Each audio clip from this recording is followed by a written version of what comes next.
Okay, welcome, Tim. I don't see it on the as live yet, so I'm going to welcome you to Environmental Coffee House, but I'm going to check the technicals. Why the faces aren't showing on the one thing, but we will start our conversation in 1 second. Make sure everything is all right. Tim is from the UK. And there's no picture on the feed. Can't believe it. People might be with us, not yet, but there's not a picture on the feed. This has never happened. We're live and there's no picture on the feed. Oh dear. I don't know what to do. Well, what about restarting it? I don't know. This might not work. I don't know how to restart this. Hello? Who is watching? If anybody's watching, type to me and let me know that if you can see us or not. I can't see us on the website. That's a drag because this is really going to be a good discussion. Yeah, it's a shame, isn't it? Yeah, I don't know why the software isn't working. Mindy Durham says it's the frame. She said it's the frame? Why? Should I take it off? I don't know how to take it off. How about nothing? Get rid of the frame. I don't know how to do that. That's really weird. Mindy knows that, huh? Oh, there! Mindy! She knows because she's my graphic artist. Mindy! We're good. Okay, now you guys should be able to see us in about a minute. And then I guess with my non-editing skills, I can't. Okay. Can you see us yet? Mindy says yes. Oh, good. Great, great. Then I will introduce Tim. I'm sorry, Mindy. I wanted to use your beautiful frame. Tim is from the UK. Tim and I travel around the same channels on YouTube, on Facebook, the climate change, the Dr. McPherson channel, Paul Beckwith. We follow a lot of the same people. And we started to chit-chat. So Tim says, hey. Hey. You want to do something? And I'm like, yeah, come on. I want to experience everybody from all over and bring really cool people in. And so Tim's here. And now that we got over the technical hullabaloo, I'm going to give you the floor to introduce yourself. Okay. Well, I think you got in contact with me because you like my castle, but well, it's not my castle. I live in a castle, which is not something everybody does in the northeast of England. So yeah, basically, as Sandy has said, we kind of got talking through Facebook, and after Guy McPherson's bombshell that we only got 10 years to live.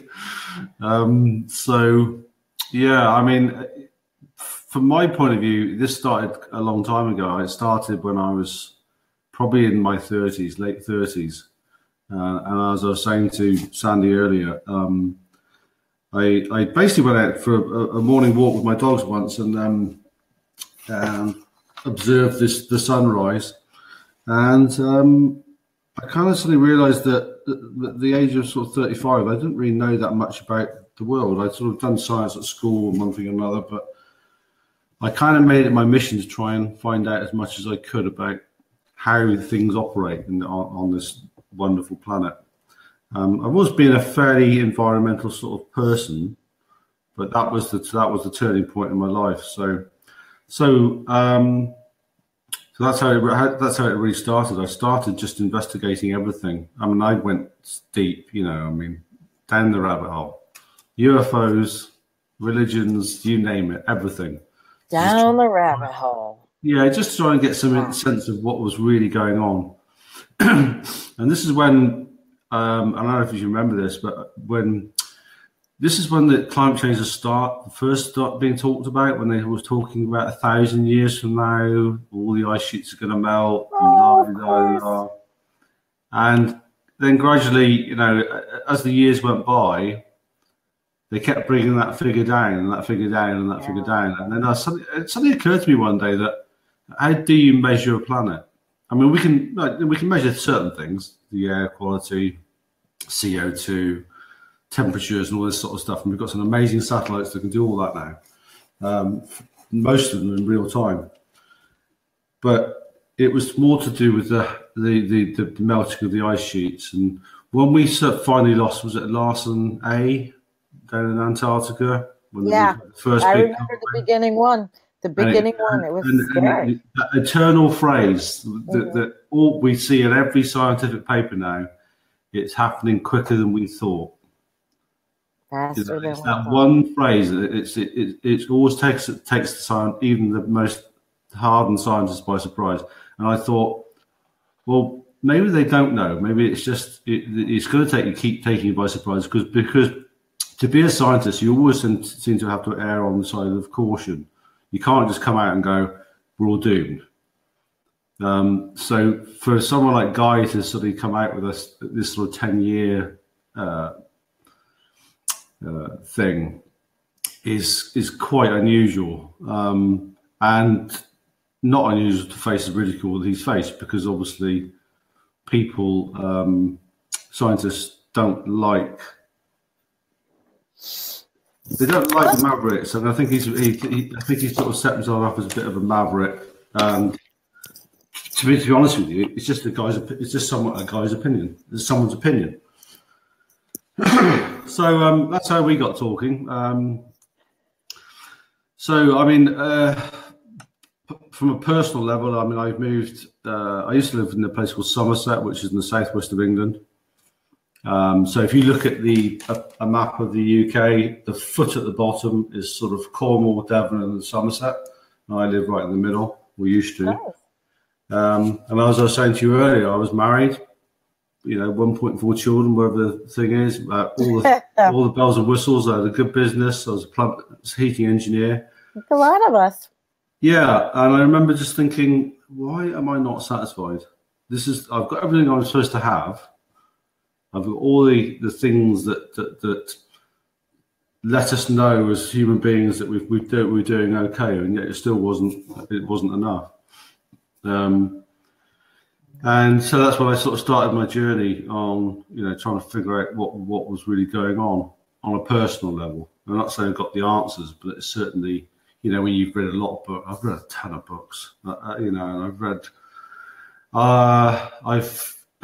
so then moving on, I kind of got divorced, went to work for my brother for a while. I've actually been to rehab. So I got a bit carried away with drugs at one point. So I've done it. That's a human condition. Well, that's a growth thing as well, And again, it's like I remember reading somewhere I forget where it was, and it was this thing, and it said wherever you are. I think it's a Buddhist philosophy. Wherever you are now is exactly where you're supposed to be. So you sort of letting go of that kind of. My life's shit or whatever, because I'm not doing this thing that society says I should be doing.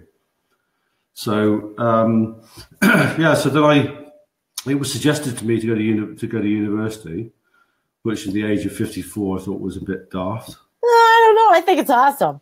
Well, yeah, but it was just, it never really sort of entered my sphere of thinking, coming to university. And that was a hard thing to do as well. That was really hard. I've never been so stressed in my life, I don't think. But all the time I've had the environmental side of me. Just I'm a very outdoorsy sort of person, and I noticed years ago when I had my dogs, I used to walk an awful lot. Well, you notice two things. One, I was the only person out there walking. And two, how wildlife seemed to be getting less and less. Yeah. Birds, insects. You just notice these things. And if you're out in nature a lot, something just niggles away at you. This isn't right. And certainly the last year, I don't know if you noticed over in America, but certainly here there was a study that was it Paul Beckwith highlighted. The demise of insects in there, a study in Germany. That's recent. 75%. We all 80%. highlighted it. We've all been talking about it. All of us got it online. But you know, it just amazed me because the scientists then came out and gave it a name. They called it the windshield complex or something because you're not getting the bugs on your and windscreen. Exactly. We literally would talk about that over the last couple of years when we were out on our motorcycles and had windshields before my body fell apart, my back. But we did not see the same amount of insects. But I did not know what I was thinking. You know, I didn't put it together yet. And I had my epiphany also by reading McPherson and all of those things in the beginning, and Paul and all of the climate scientists now. Yeah, it's interesting because I mean there was if you sort of go back over the mountains of data and YouTube videos. I remember when Paul Beckwith was not quite so enthusiastic, shall we say, as Guy McPherson about this, you know, the timeline. But actually, when they had their latest interview, I forget where the guy who was hosting it, they were pretty much in agreement that we're fucked, you know. It's pretty much. Right. Can I say that? You can say it. Given that you're saying, okay, we're fucked. And we don't have a timeline. Then it's about how you live your life, what you do. And earlier, before we got online together, we were talking about things that it's never a waste of time to do something to prepare yourself, your kids, whatever, for living a good life. You always. Well, I think that's the thing now. I mean, particularly with me. I mean, my philosophy now is all about having great friends, creating memories, and just trying to love as many people as possible, which, you know, and that can be anything. You know, when you get bumped in the supermarket or someone cuts you up in traffic, you just go like, you know what, it doesn't matter. It just doesn't. I'm like that anyway, naturally. Nothing like that. But do you find as well, though, I find as well, because it gives you a certain amount of strength when you have that kind of thing going on. You know, I feel mentally stronger than I felt in a long while. I've never been not mentally strong, but now because I've just given up on, not you say given up all hope. I haven't given up all hope at all because I don't. No. I personally don't see, and this is probably just the warrior in me that, you know, if it is the end, well, I'm going to go out screaming and kicking. I'm not going to go out, you know, on my knees. Remember, you said we should be living this way anyway, all of us, and on here, this experience with all of the followers, and I'm going to say, Hakim, it's not an easy conversation you and I are having, but it's really, everybody that's been following me understands that this is reality, but it's how we make our lives and what we do. And remember, I said I wanted to do this. I want to get the solar and be completely off the grid.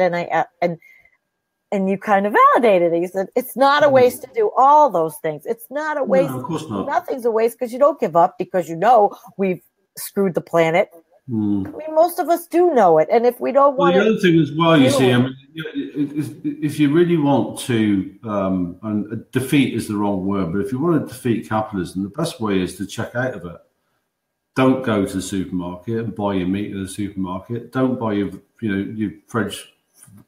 I don't know what you have over there. We have things called Sainsbury's, Tesco's, and Morrison's.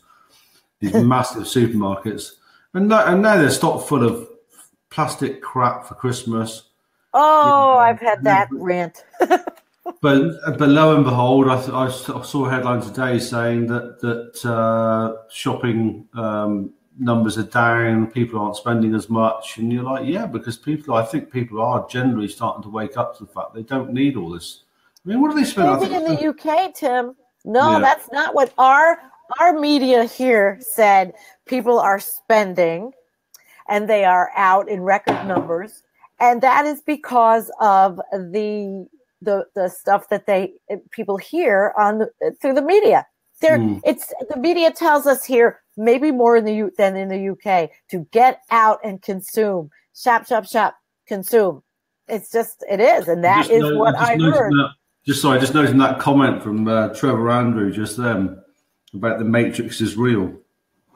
Is something I wanted to touch on later, but I'll probably do it now. Actually, is the current sort of thinking that we're in some kind of simulation anyway. Yeah. So yeah, but one of the things I think about is kind of, well, if you were, you would have no way of knowing. It's just, it seems to me that if there is kind of some creative force out there, it really is kind of a maniacal kind of clown that's messing with your mind, you know. So I went off topic, but I just thought that was quite funny that that's okay. Is real. I'm enjoying having a conversation about everything, regardless of if he. I'm no, going back to what I said, I think it's just if you start living your life healthily, growing your own produce if you can, getting off grid. Yeah. You're not going to end capitalism, but you are kind of checking out of that. You know, and the only downside to that is that sometimes the powers that be don't want you to do that, so they'll put laws in place. And I heard that there's certain places in America that you can't go off grid. You know, they won't allow you to. And exactly. you get that in the UK as well. If you try and like build a house in the woods or whatever, there'll be some little bylaw that you can't do that.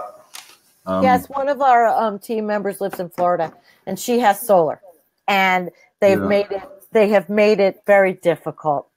And it's sad with regulations and taxes, and it's just so backwards. I don't think it's like that in my state, but I'll be finding out. No, we have it with water. You can't just collect rainwater. The rain belongs to the Environment Agency, which is a.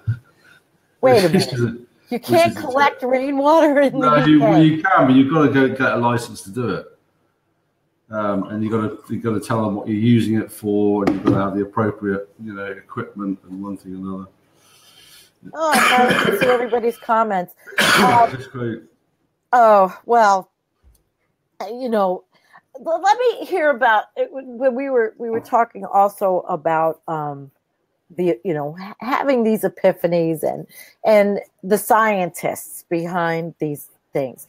What's your feeling when you hear the more like the Michael Manns, and then we heard a lot of the scientists that came out of the COP23, and I thought, and I can't remember his name off the top of my head, but the video I watched, he was urgent. It was like a sense of urgency. I felt. Definitely. And no one's listening. They're not in this country, really. I mean, we are. Well, I mean, the thing is, I mean, I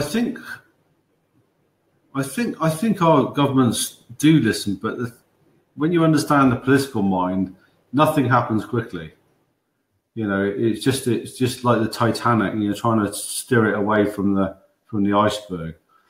But I always think, if you think that this sort of capitalist model is going to end, or could be ended overnight, just go out, to any big, what do you call them, highways, interstates. Okay. Go to a big city and just watch that traffic going in every morning and coming back every night, and actually ask yourself, how can you stop that? It's virtually impossible. I agree. It's virtually impossible. All the airplanes that are flying, how many was it? 87,000 flights a day over the over my United States and Canada. What needs to happen is that we all need to wake up tomorrow and just not go to work and not travel, and then for the governments to say, okay, right, stay at home. We've got a problem. We need to sort this out. That's not going to happen. No, because so we'll have this gradual thing. We just had a thing now where they want to tax plastic bottles. Well, yeah, great, that's fine. That should have happened. Why are we using plastic bottles anyway? It was great when we had bloody glass, and it used to be recycled, and And I remember when we were kids, we used to have Corona bottles, and you take your bottles to the shop, and you get 2p back. You know, you buy some sweets with the money, and that worked. And then they invented plastic, and then we all went, "Oh, that's great." But and it's horrible. Did you guys have milkmen? Did you have the dairy? Yeah. We had the milkman drive around, and I've been thinking about that a lot lately. And I thought in my community, let's bring back the milkman. We live in a farm community. Yeah. And let's just say we don't want any plastic here, but they won't. I could never get that through to the people that live here to do that. Mm-hmm. We recycle, but equally, the capitalist model is if you don't want plastic in your life, don't buy the fucking stuff. Or use it over and over and over and over. Or use it over and over again, but eventually it's got to go somewhere. Well, yes, it does. It goes to the recycling dump. I bring it there. And then there's controversy over that because some people say that recycling's on the up and up, and then some others say, no, you should look into it, really what happened, which I have not gone that far in depth. Because I'm on I have to go to the garbage dump myself person. We don't have that. I mean, and the other problem with this whole kind of recycling thing and being environmentally aware. I mean, we had this thing started about probably 10 years ago where our gas boilers, because I'm a heating engineer by trade, so the gas boiler, is that what you call it over there? The thing that heats your water? Furnace. So furnace. So we had to have these new ones which use more of the heat from the burnt gas. Brilliant things, you know. But the onus was on us to sort it out. You know, it's always us. You know, you need to change your boiler. You're the one, and yet big business, you know, that uses gigawatts of power for stupid stuff. You know, making plastics, for example, they don't get hit with anything. It's always down to us. It's always, and you're always made to feel like this. You created the problem. You know. That's interesting. What do you guys think out there who are with us? That we've created the problem? No, we don't have a choice because we're consumers and it's there for us. That's to buy. Everything has been about making money. And in the United States, greed has taken over and won. I mean, I don't know. What do you guys think in the UK of what's happening in the United States with environmentally? How do you feel about the Paris Agreement? I mean, of course, that we could go into the science behind it, but just the fact the United States pulling out, so we're not in solidarity with the world. What do you think? Well, it's happening, but it's happening with, it's not just happening with the Paris Accord, is it? It's happening with the UN now. I mean, the UN's just said that, because Trump tried to recognize Jerusalem as the head of the Israeli state. He's paying back his political donors.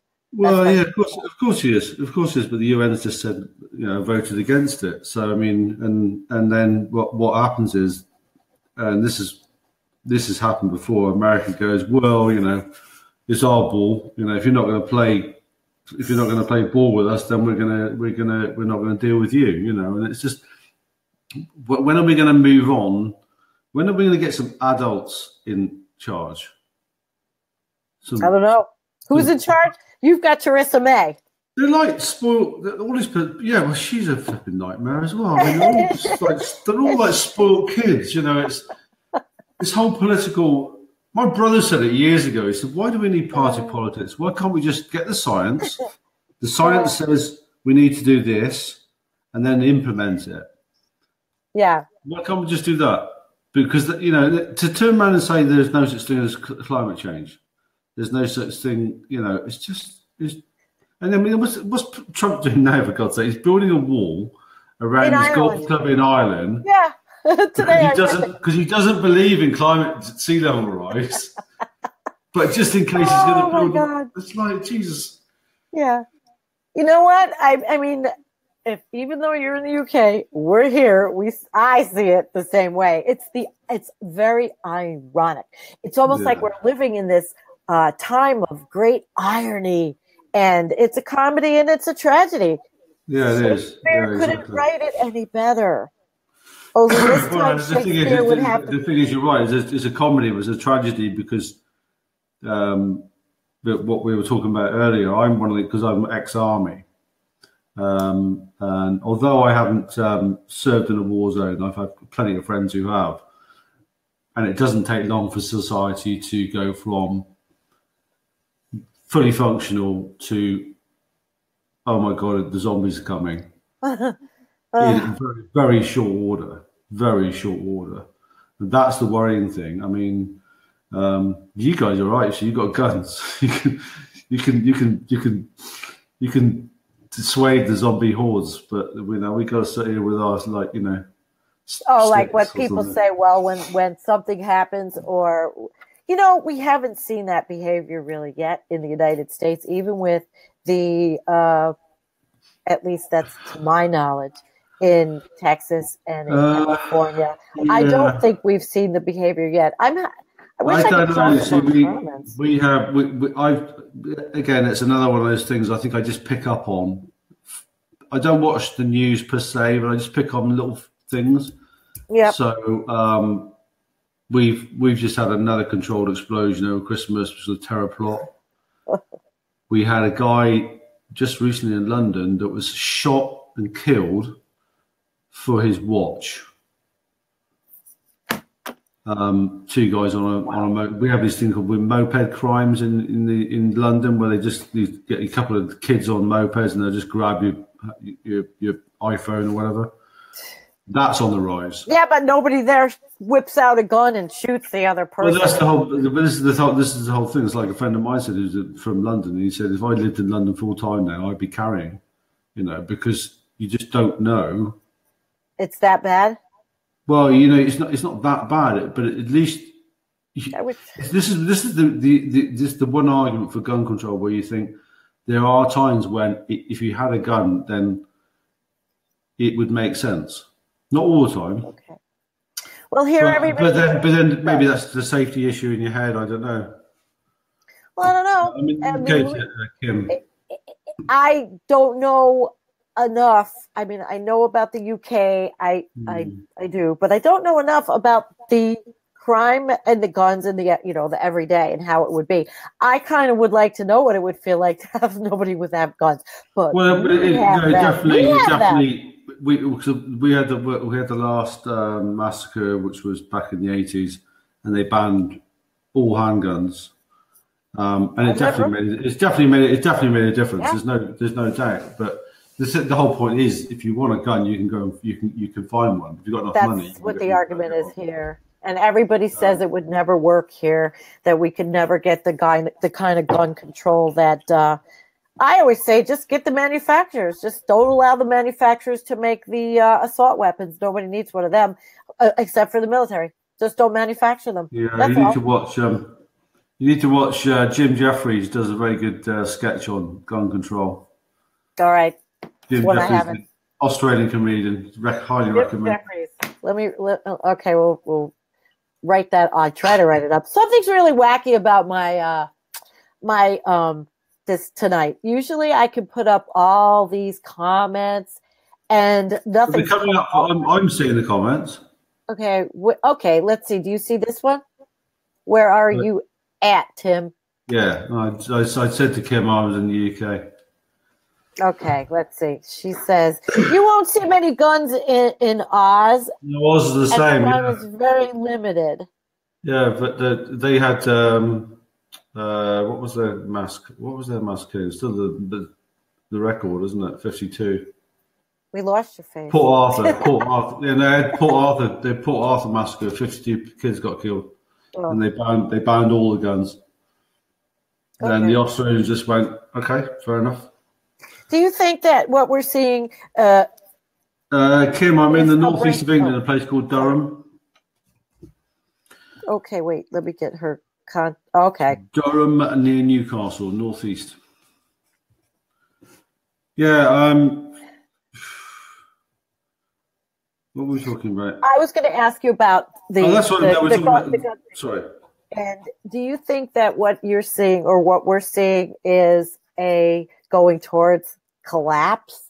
Because a lot of people think that that's in certain genres that it is. I don't think collapse is a good adjective really, because I think barring, you know, an asteroid impact or something of that nature, I think it's just going to be a real gradual thing.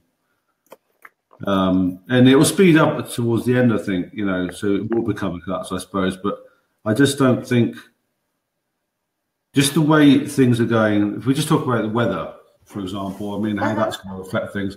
Now, weather in itself is not a problem. We've got houses, we've got, you know, we've got heating. We don't have to worry anymore about getting caught out in the cold. But where it affects us,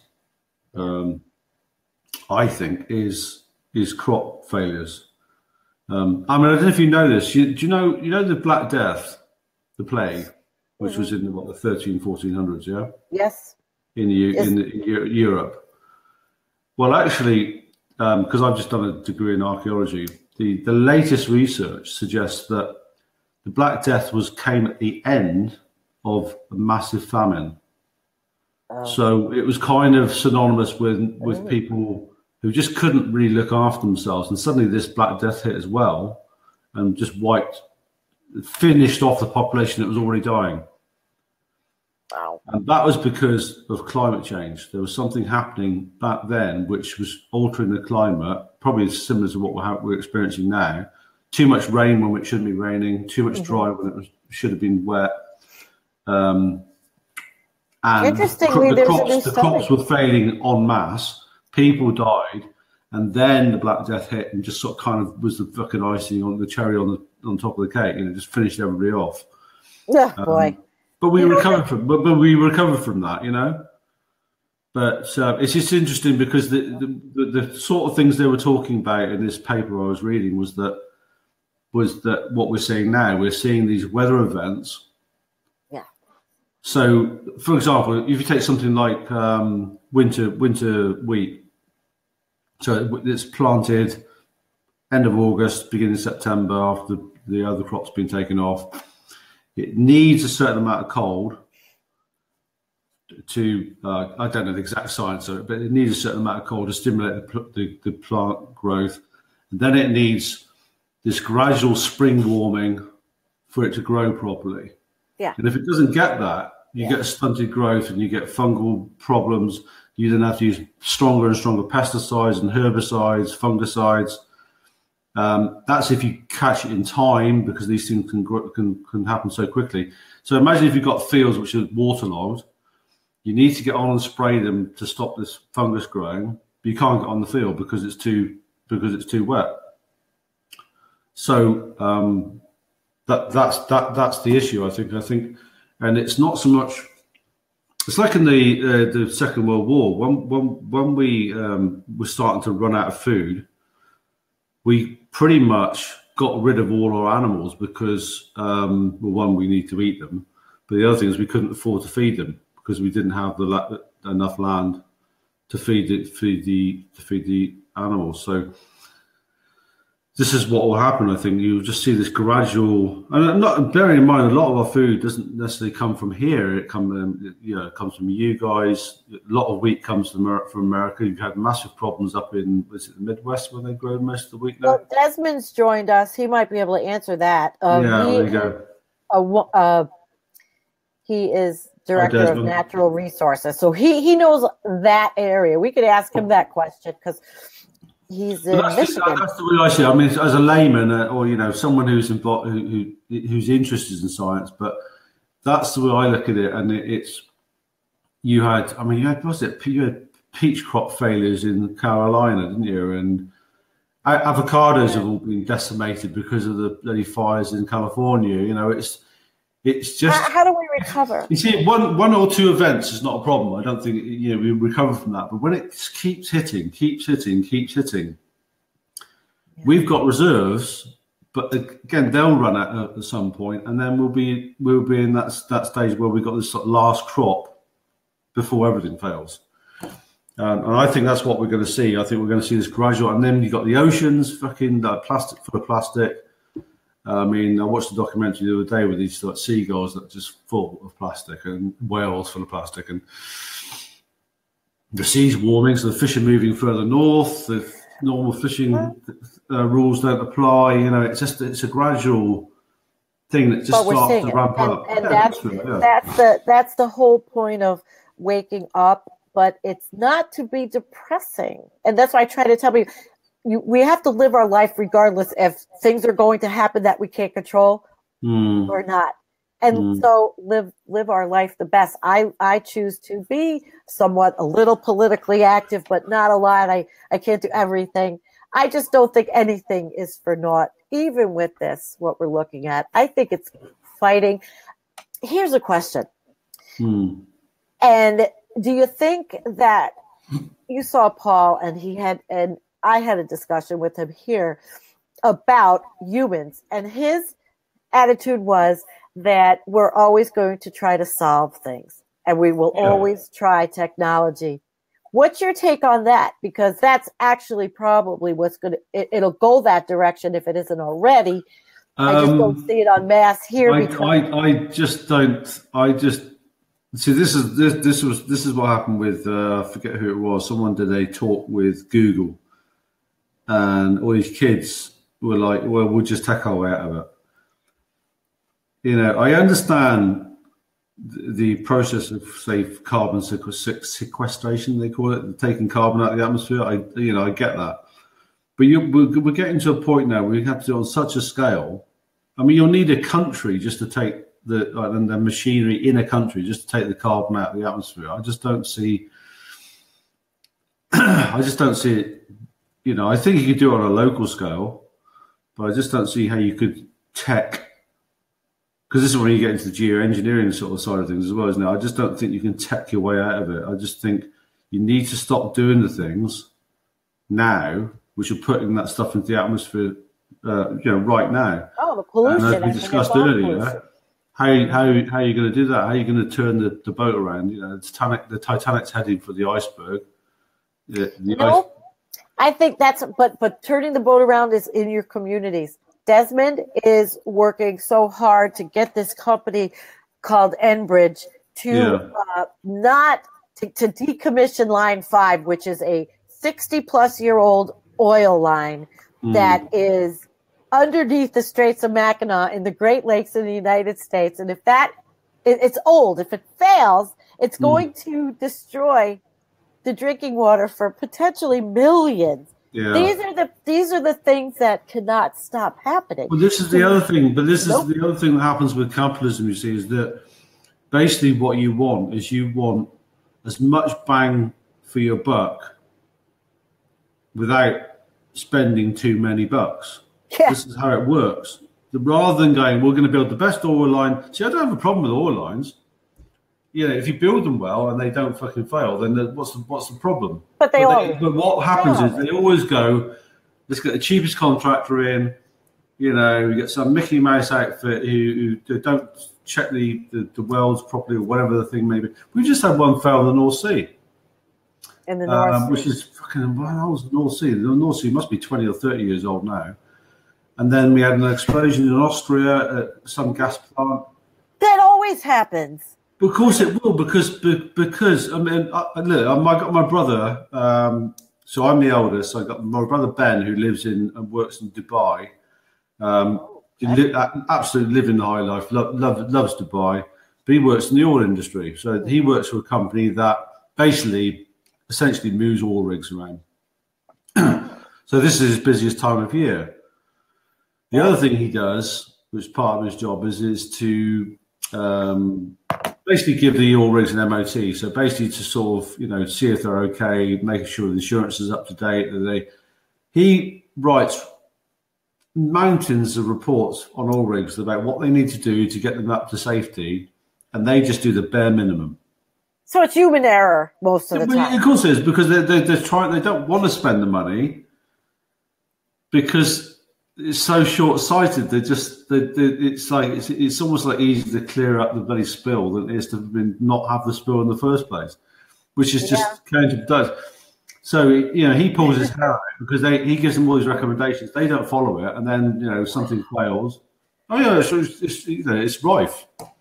But that's happened. That's what happens. It's like people, human beings, just our own bodies. People will spend a fortune on their cars, their houses, their kids. Yeah. But if you say to them, "All right, well, why don't you spend a few quid on your body, getting your body fixed? Go and see a masseuse or do some meditation or whatever." "I haven't got time. I haven't got the money." Do you know what I mean? This is what we have. It's what you have. Primary being. It's just I'm sort of, I don't know. Desmond came up. Wait. I want to see his comment because shortcuts, because it's all about the bottom line. Yeah, exactly, that's what we were He's saying. exactly right. Exactly right. And people are just getting so tired of seeing all this happen. And what Desmond and he you know, they're doing out in Michigan is just, to me, it's amazing work. We did it here. We won against a pipeline that we were afraid would end up coming through our area. And just like you said, not doing the right job and polluting all our wells. So it didn't win. Of course, it's tied up in court. The company. Well, we have the same. We have the same thing here with fracking, because I mean, we have that, you know, that documentary about fracking. Do you know Kevin Gilbert? Have you heard of Kevin? He's partially on my team here, our team. He was at Standing Rock. He went and he reported on the fracking and what's going on with the protests there for this channel. He came on and there was an interview. It was really cool. So if you can go back and see, you can watch the video. No, we've got a site down. I've got to forget the name of it. It's down near Birmingham somewhere. And is it Quadrilla? Yeah, something like that. But it was just unbelievable that they're even contemplating it. Just, you know, like duh. You know, it's in the UK too. It just seems so fragile. It's all of those lands. That's the whole thing, you know, and that's it's just craziness. It's like this. It seems to breed sort of two different. I used to be one of these people as well. I used to be the sort of go ahead, everything that just make money. Because before I was a plumber, I ran a business where we were installing concrete driveways. And that was literally just, you know, nose to the grindstone, just get it done. But we used to do a good job. You know, we always we never put stuff down the drains or, you know, wash the trucks out down the drains and that sort of stuff. Right. Not other people used to do. Yeah. But somewhere along the line, as I said, I had this kind of epiphany that I needed to that things weren't quite as they seemed, you know. So I think that's where. I think this has been a pretty interesting conversation. I like that we've talked about so many of the commonality issues. We have the things that I present on this channel and this Facebook. Well, you know, like I said earlier as well, it's like a friend of mine said, you know, when I was talking about capitalism and the problems with it, and he said, you know, Tim, it's just imagine like capitalism is like a ball of wool, and it's just so badly knotted now. The only thing you can do with it is burn it and start again. Yeah, well, when you like start talking about things like burning capitalism, that's when you get flagged up as either some kind of nut or a communist or a socialist or what, you know, whatever. But I think my personal feeling is it's done its time. It's worked up until now, and we need something else now. We need something to replace it, and I don't know what that is. That's the problem. Well, it's easy as a character. Well, look at bloody Bitcoin now, was it? It's just gone down 40% or something, isn't it? I'm sorry. I all of a sudden I looked at Kim because she got Ghost in Your Castle, because that's where I was going, and we were getting off. There's no ghosts here, and I'm actually. I'll tell you a story. I actually can sense them, ghosts. And you're gonna laugh, but I mean, I'll tell you the story.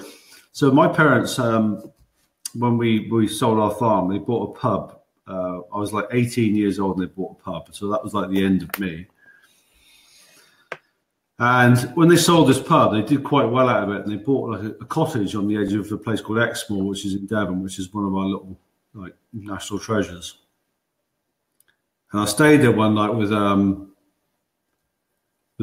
my then wife to be, and we were up in bed, and she said, "Go and get me a glass of water," and I said, "I can't." And she said, "Why not?" And I said, "Because there's something in this house." So anyway, she laughed at me, and we went and got the glass of water together. And then about 2 months later, we went to my parents' new hotel, which they just bought, and she was telling the story about, your son wouldn't go downstairs in the cottage to get me a glass of water because he thought it was a ghost.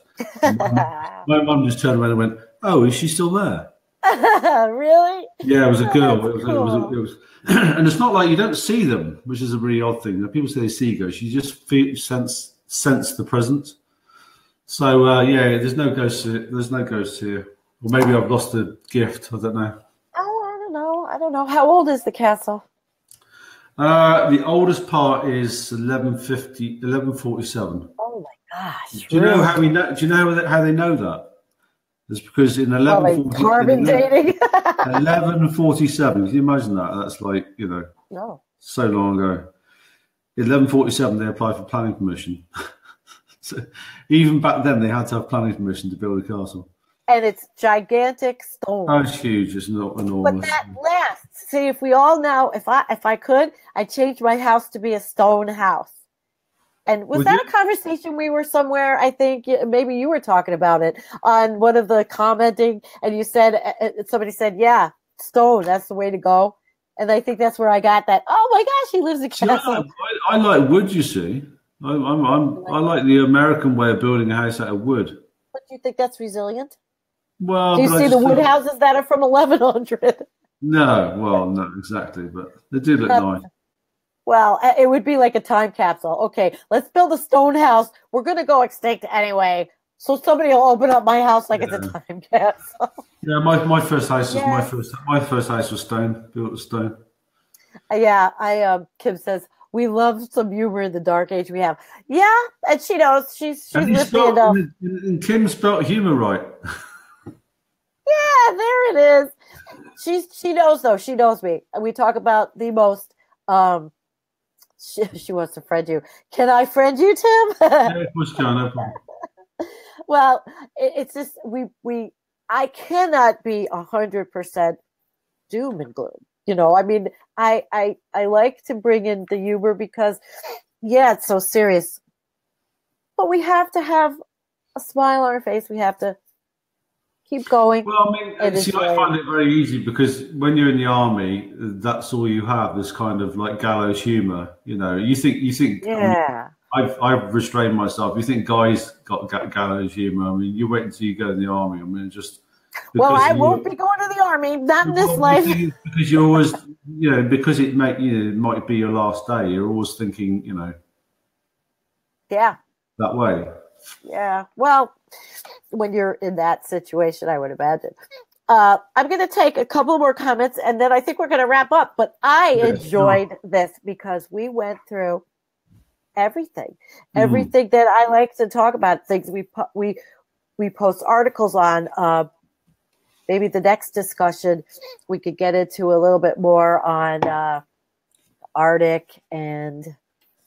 Those are. Well, I think next time we need to talk about the sadness of geoengineering. Oh, geez.